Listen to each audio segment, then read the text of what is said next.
Okay, so this part of the video is going to be about how to change dismissive avoidant attachment style. Now, someone wrote me, messaged me and said, can you find a similar letter from the anxious preoccupied to the dismissive avoidant? Because in the other video, I read a letter from people who are emotionally unavailable to anxious preoccupied attachment style people. So basically they wanted a letter switched. Like they wanted a letter in this video from anxious preoccupied attachment style to dismissive avoidant. Now, I couldn't find a letter like that, but since I have had anxious preoccupied attachment style, I can pretty much freestyle it, I guess, or give my insight on it before I tell how you can change this attachment style. So I guess first I will address the people who have dated people with this attachment style, people who have dated dismissives. My number one advice is to not take what they're doing to you personally, because it's easy to internalize the fact that they won't open up to you, the fact that they are so secretive towards you, the fact that they push you away. Like you might start to think like, oh my God, it's me, like what am I doing wrong? You know, start picking yourself apart. Like maybe if I was like this, they would open up. Maybe if I was like that, they would open up. And really, it has nothing to do with you. It has nothing to do with you. This attachment style comes from a dysfunctional childhood, not being nurtured properly. That's it. And in some cases, you know, it might not have even been the childhood that was dysfunctional. They could have just been in a really, really bad relationship that made them completely cut their emotions off. So it's never personal, and do not internalize it. Just don't. But what I also want to say is that just because you know it's not personal, that doesn't mean you stick around for it, okay? Because being in a relationship with a dismissive is very bad for your self-esteem. It is. It's bad for your self-confidence, because you can't help but want to emotionally connect with somebody that you're with. And if they can't do that, like even if you're telling yourself, okay, it's not personal, you know, they've been through some things, like subconsciously you're internalizing a message that you're not worthy of love. And you yourself might actually start to shut your emotions off. And that's the last thing that you want to do. Like if you're an open and vulnerable person, that is a gift from God. Take it and run. Do not allow a relationship with somebody who is emotionally unavailable to make you close off your heart. You know, if they're not willing to open up and change, then you have to leave. And then you also have to look within yourself to figure out, you know, what is it about you that, you know, makes you attract these type of people, because it's a two-way street. You know, it takes two to tango. And like I always say, our relationships are our biggest teachers and are pretty much our direct mirrors to what's going on inside of us. So if you're constantly attracting emotionally unavailable people and working so hard to open up their heart and neglecting yourself, then, you know, you have to find healing within yourself too. So that is addressing people who have, you know, fallen in love with people who are dismissive. Now, addressing the dismissives. If you are dating someone who is anxious, preoccupied, and you get so like overburdened and you get so worn out because you feel like they're just too emotionally intense, you have to really ask yourself, why do you stick around for that then? It's like something in you subconsciously likes the fact that they are so emotionally charged, and like that they chase you around and that they try to smother you with their emotions. You might think like, oh, I don't like that, I hate people like that. You don't hate people like that, because then you wouldn't be in a relationship with somebody like that. No matter how much you try to deny, subconsciously you do have a fear of rejection and you do have a fear of abandonment. And by getting with someone who is anxious preoccupied, you're getting a need met, because it feeds that need, it feeds that void. Like it makes you feel more worthy of love when somebody's losing their minds over you. And again, this doesn't apply to everybody, but a lot of dismissive avoidants who I'm speaking to right now, they are so disconnected from their emotions, like they don't even sit down and realize like how much they actually do want to be in love and how much like they actually do want to connect with somebody. Alright, so I guess this advice is going to be in 3 parts almost. Okay, in 2 parts, because I'm going to do like the surface level healing, just like I did in the other video, and then I'm going to do like the deep rooted healing, like getting deep down in there, you know? So this surface level healing is going to be broken up into 2 different parts. Like, it's going to address two people. So if you're in a relationship, there's going to be some advice for that. And then if you're single, there's going to be some advice for that. Okay? Well, I guess the advice for single could apply to single and relationships. Okay, so yeah, there's going to be advice if you're in a relationship, and then the other advice just applies to everyone, pretty much. Okay, so my first piece of advice would be to manufacture empathy, right? If you have this attachment style, more than likely you're somewhat cut off from your ability to empathize, and that keeps you from really connecting to people properly. You have to find a way to tap into your empathy. And when I say manufacture it, I mean go back to times in your head when you have felt abandoned, or when you felt left out, or when you felt sad, just basic human emotions. Whenever your partner is expressing some type of vulnerability or emotion, at first you might zone out because you just can't relate, and you know your empathy is lacking.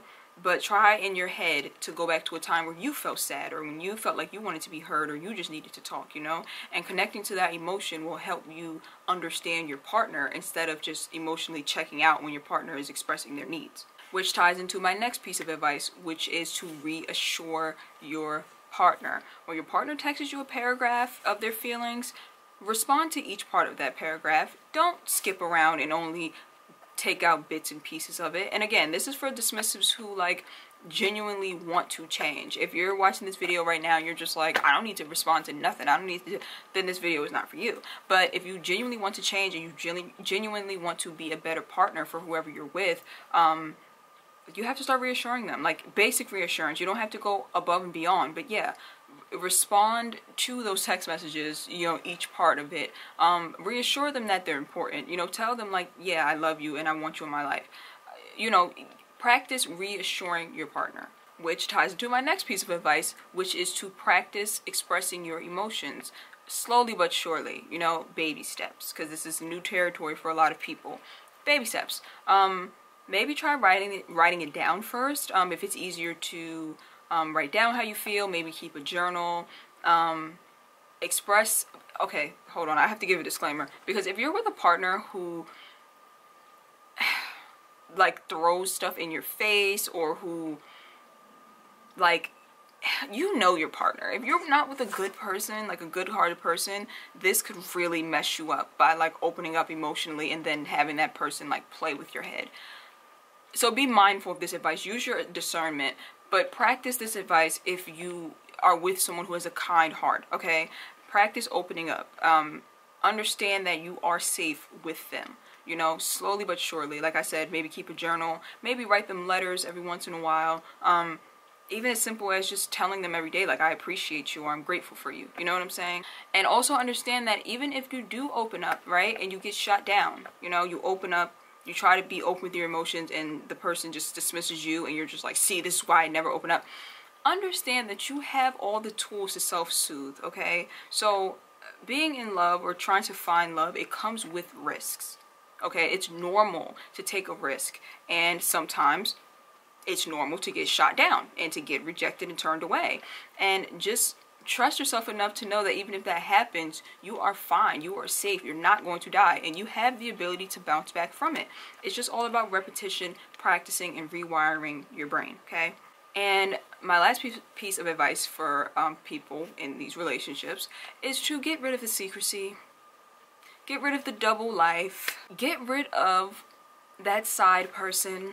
Like, stop doing it to yourself. Like, you're hurting the person you're with, but you're hurting yourself as well. Stop playing yourself, you know? Get rid of all that secrecy, because you can never fully connect with someone when you're being secretive and you're being sneaky. And yes, this is a defense mechanism.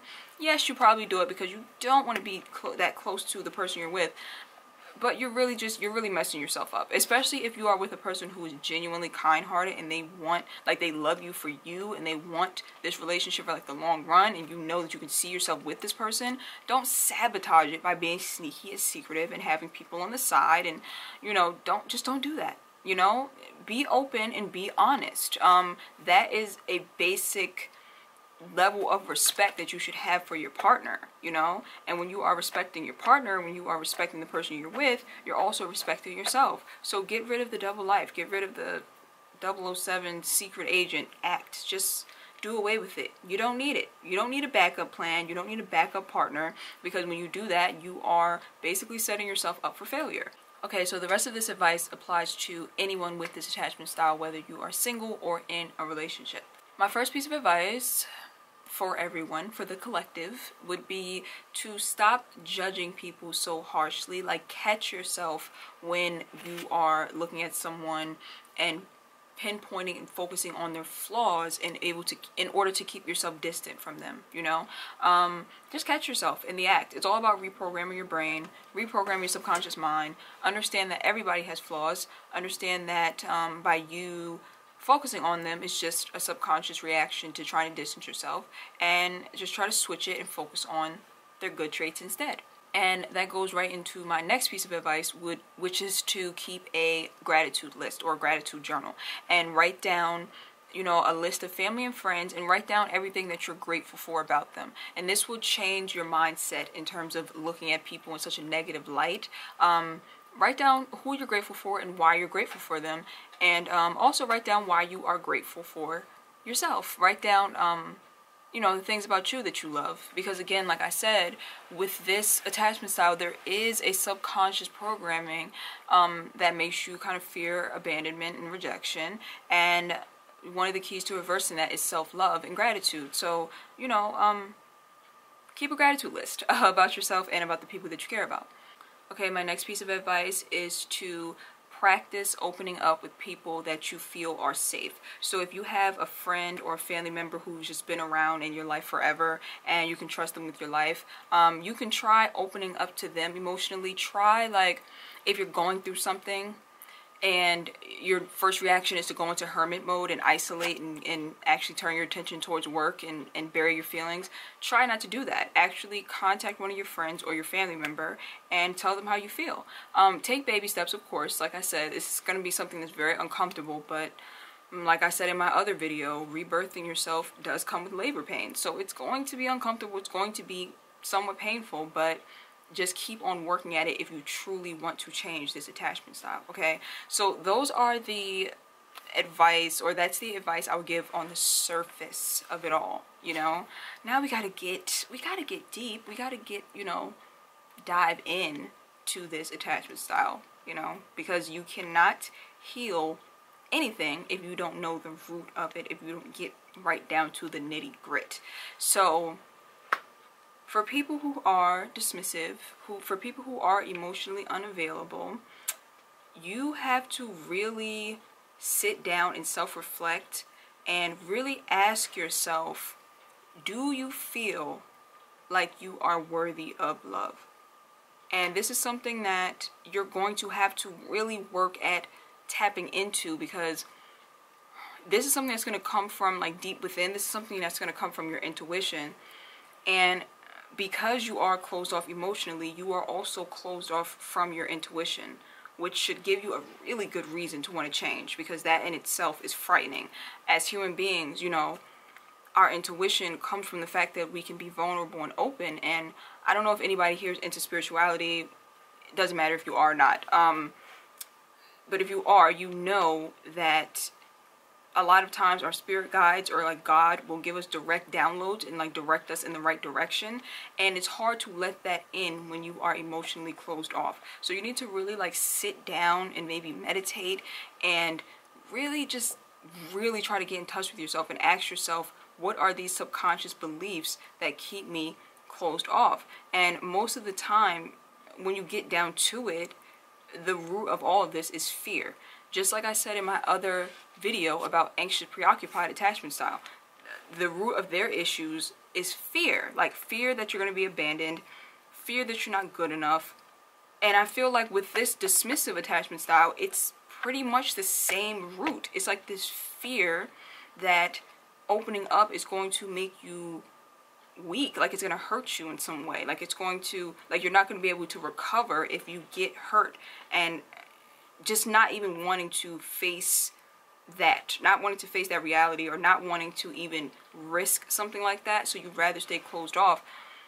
But in the end, like I said, you're only hurting yourself more, because when you close yourself off, you keep the wrong people out, but you also keep the right people out. So if you have this fear you need to acknowledge that you have this fear. Acknowledge it. Acknowledge that you need love. Like, as a human being, you need to be connected to other people. And after you have that self-awareness, after you understand that fear is the base of all of this, then you can start counteracting that with love. The only thing that can counteract fear is love, okay? And I'm talking about genuine love, real love. And because you push that out, it might be a little harder for you to heal. But I strongly suggest getting in touch with God. Even if you don't you don't have a relationship with God, maybe getting in touch with spirituality, anything with like a higher purpose that you believe in.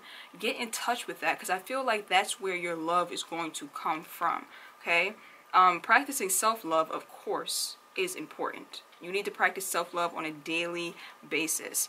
And a part of practicing self-love is acknowledging your own emotions. So whenever you're sad and you just up and run to your desk and do your work so that you won't feel sad, you are neglecting yourself. You are abandoning yourself every time you do that. And that's not an act of self-love. And you probably don't realize it, because people, with this attachment style, like I said, they tend to have a high self-esteem on the surface. So you might think, my self-esteem is high, I do love myself.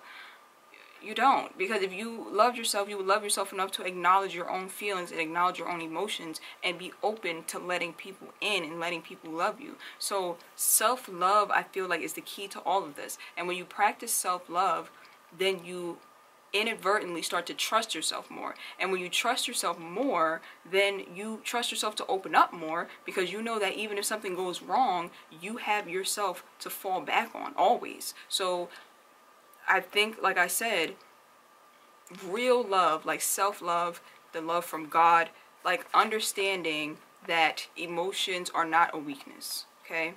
And love yourself enough to work at opening up so that you can have the love that we all deserve. So yeah, that is the end of this video. I hope that it was helpful. I tried to keep it short, so I hope it wasn't too long. The next video will be on fearful avoidant attachment style, and then that will be the end of the series. So thank you guys so much for watching. Again, the comments are open. If you want to share your story, if you want to share advice, if you want to just support each other, the comment section is always open for that purpose. Make sure you subscribe if you have not subscribed already. Give this video a thumbs up if you found it helpful. Share it with someone who might need it, or who you feel like could benefit from it. And I will see you guys in the next one.